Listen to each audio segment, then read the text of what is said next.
আসসালামু আলাইকুম।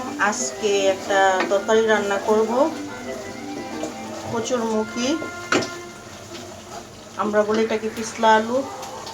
তো এখানে এই যে এটা আমি সিদ্ধ দিয়ে রেখেছিলাম, এখন এটাকে রান্না করব। এভাবে রান্না করলে আমার বাসায় বাচ্চাও খেতে পছন্দ করে।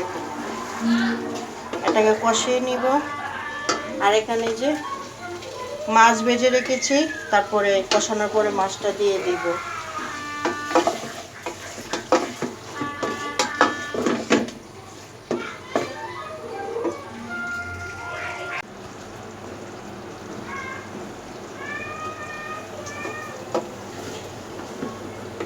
একদম কষানো হয়ে গিয়েছে, ভালো করে কষিয়েছি। এখন মাছ দিয়ে দিব।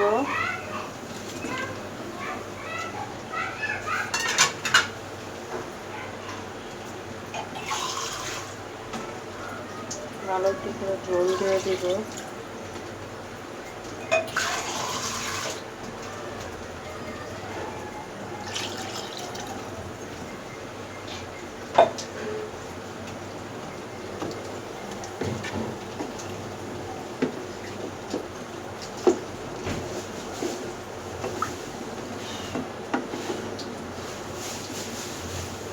এটা একটু পানি বেশি দিয়ে এটা রান্না করতে হয়, পরে এই তরকারিটা যখন ঠান্ডা হয়ে যাবে তখন এটা একদম গিবি গিবি হয়ে যাবে।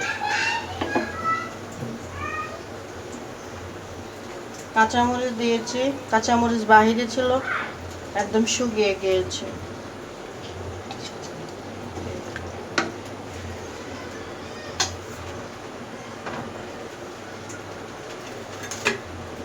তো ভালো লাগলে একটা লাইক দিবেন। আল্লাহ হাফেজ। আস্তে আস্তে আমার তরকারিটা হোক।